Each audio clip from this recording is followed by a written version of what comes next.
السلام عليكم أصدقائي. أكو صوت بالمحرك من الشغل، هو صوت مثل ما يقول رولة أو بولبرين أو فتشي، يعني المهم من هالقبيل هذا. فأنت شلون تعرفه؟ تحدد مكانه وين؟ يعني حتى نسبة تحديدك مو 100% دقيقة، لكن اللي تقدر عليه أقرب مكان توصل له. حتى ليش تفتح حاجة أو تبدل حاجة وهي مو هي اللي بيها عطل. يعني عندنا بهذا المكان هنا هسه، عندنا هنا رولة او رولتين للقايش تايمين كيس بالداخل. هنا عندنا الباور بتقريبا هم بوربلونات اثنين، صار عندنا اربع قطع. عندنا كومبريسر التبريد بيها هم الكلتش مالتها هم بي بوربرين، هاي صار ست قطع. عندنا الدينامو بيها بوربرين امامي وخلفي، صار ثمان قطع، ثمان او سبع او ست بوربرونات بهذا المكان. فانت شلون تقدر يعني توصل اقرب نقطة اليه؟ هسه راح اشغل واسمعكم الصوت.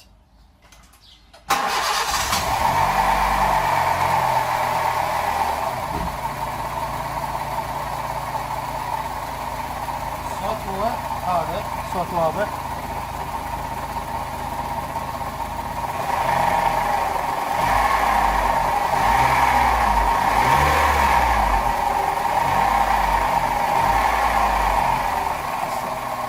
هسه سمعنا الصوت واضح، ولن نعرف اقرب مكان وين. راح اسمعكم وين مكان الصوت هذا. نحتاج الى سماعة طبيب، لو ما عندنا هاي السماعة نحتاج الهيك شي. هذه صوندة مي عادية.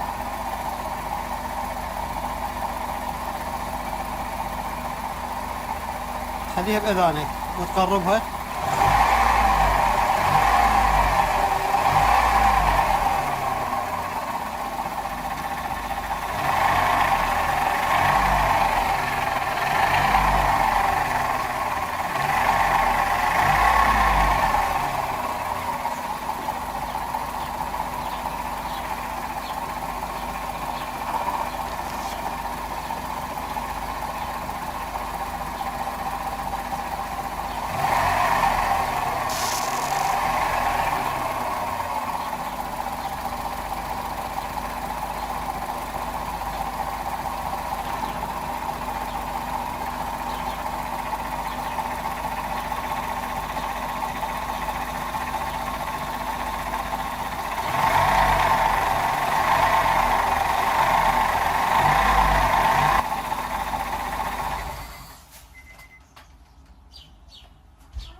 لو سمعنا، مرة خليته على الدينامو، مرة خليته على الباور، ومرة خليته على بوليس المحرك، ومرة خليته على كمبرسر التبريد.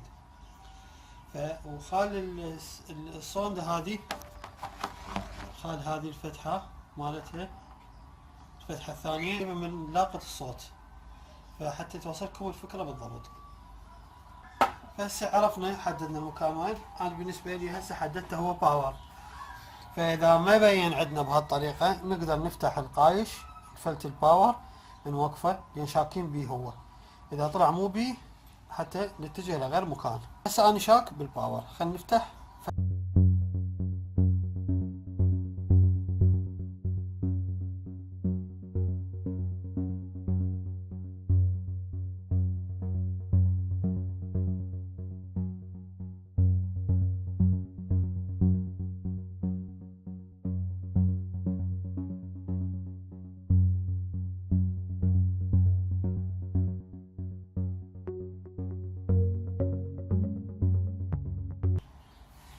هسه نجرب نشغل.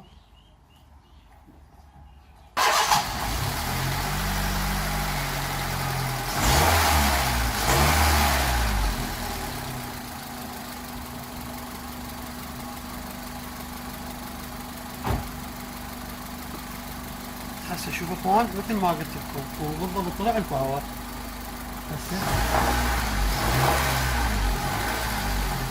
هسه راح الصوت، فان شاء الله طلع التشغيل صح. هسه نجيب لها باور. وهذه هذا مستعمل، ان شاء الله نشده ونشوف الفرق. او اخذنا وياها قايش، لان قايش اللي عندنا شوية تعبان. هذا يجي اصلي بالمحرك، هاي الماركة مالته. هذا عمره طويل، افضل من نشتري بالسوق يعني. هسه شلون نجي نبدله؟ بس قبل ما نبدل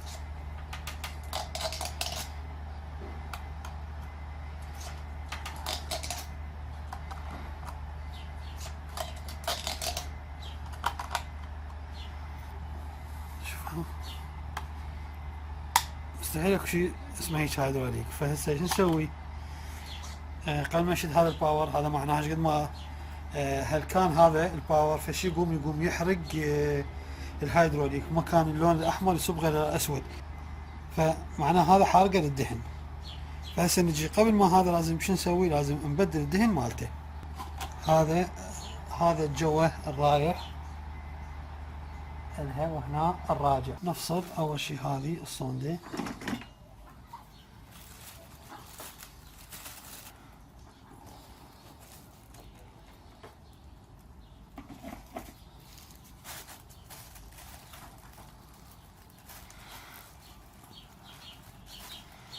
انا محضر هاي السدادة. نفتح القبر. هنا عندنا ايش راح يصير؟ هذا الانبوب الجوه، هذا هو خط السحب، وهذا خط الراجع. هذا ثبتنا البطل، وهاي الصندة مال الراجع بيه. تكون الشغلة ما تفلت. راح نبدي شو نسوي من تشتغل؟ ندير الدهن النظيف هنا حتى يكمل دورة، يغسل مشط ستيرن اضافة للباور، يغسل المجاري مال الباور، وبعدين يشد الباور الجديد. هسه راح اشغله.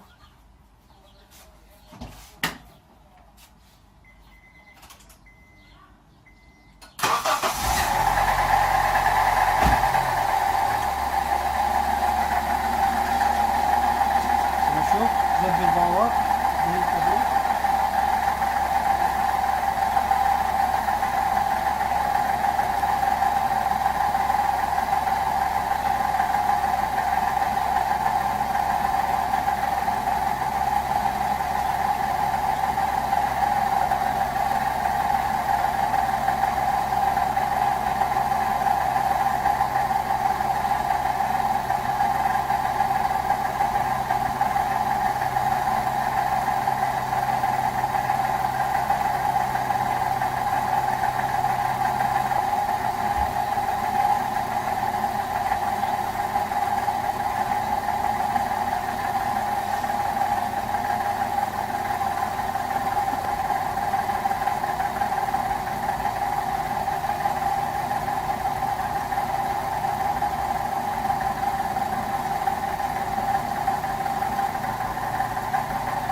هسه لو شوفوا صار عندنا بلش اللون ينزل، اذا تشوفوه لون احمر.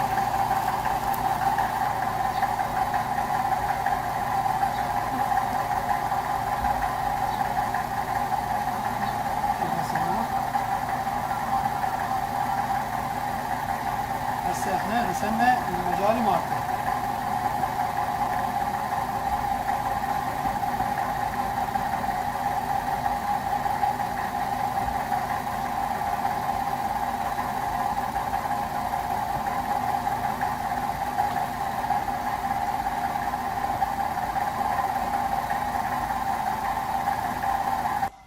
سوينا دورة. هذا اللي طلع من عنده، نشوف البداية مالت هذا احمر، وكان وسخ الاسود نزل جوا. هسه احنا غيرنا علبة واحدة لتر واحد، هذا طلع بيها لترين وربع، احنا ضلنا لتر. هاي العلبة لترين، معناها الباور ياخذ لترين، لتر وسخ ولتر طلع وراه نظيف. هسه نفتح الباور القديم.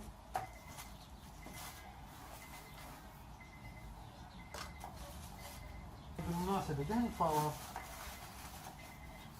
افضل شيء للتنظيف. تنظيف شنو؟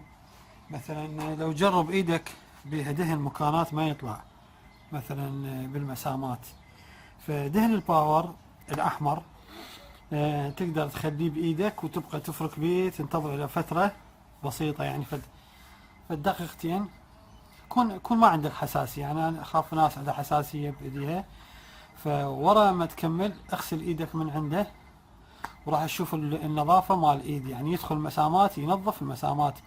ايش قد مثلا الناس تغسل ببنزين او تغسل ايدها بمادة غسل ايد او شيء، بس الهيدروليك عن طريق التجربة صدفة فعرفت انه مادة منظفة كلش قوية، يعني خاصة اللي بالتشققات مال داخل الايد.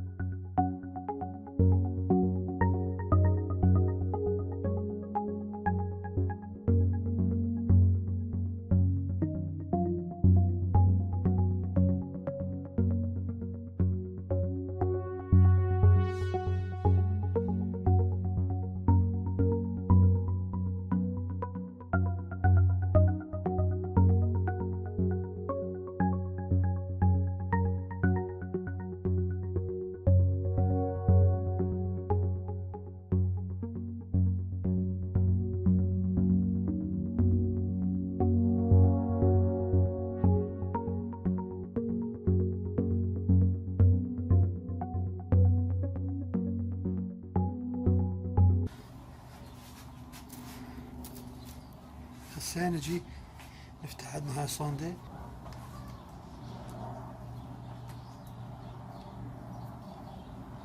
المفروض هاي رخيها قبل ما نشتغل بس نسيت.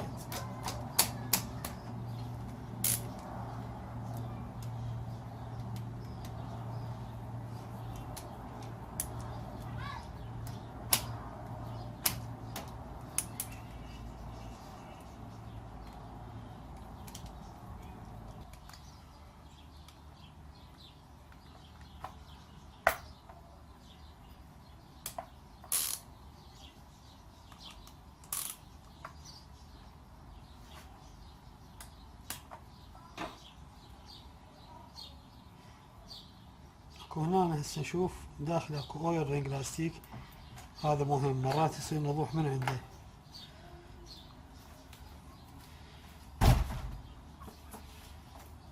هذا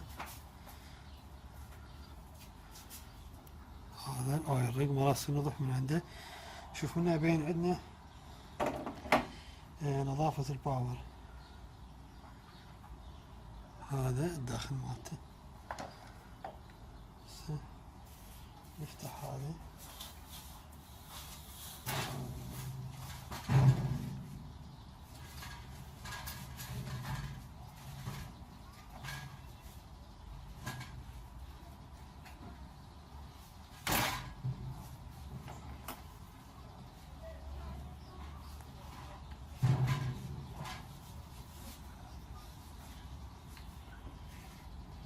بس نشوف هذا بعد ما نظفنا اذا يبين عندكم الدهن احمر صار. هسه بالداخل هذا الدهن احمر، اذا قدرنا نطلع هذا الاويل رينج فهذا اعلى افضل. نحاول وياه.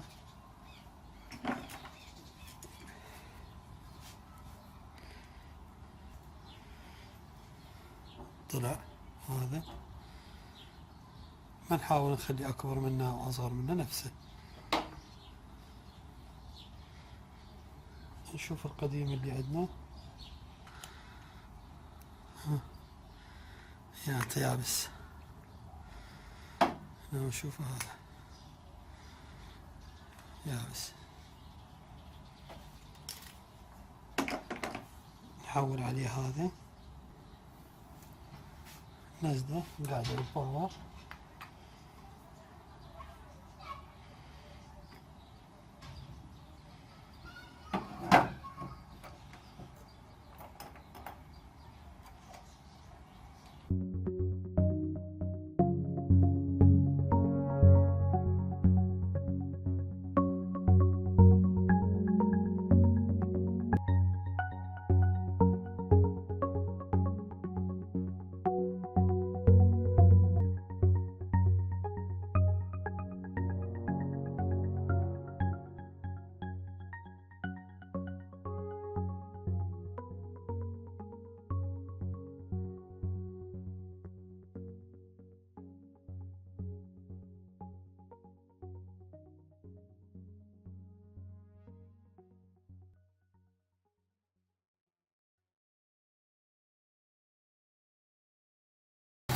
نشوف راح يصير بهذا الوقف.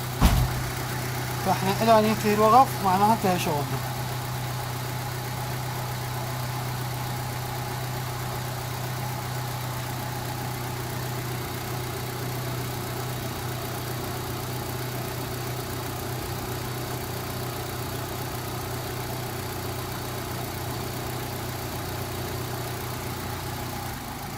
هسه ممتاز. ها هي شوية بعد نضيفه.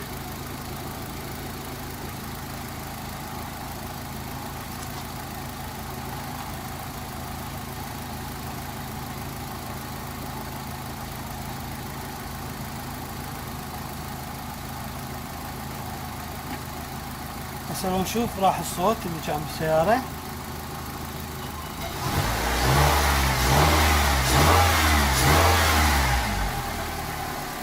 وإن شاء الله عجبكم المقطع.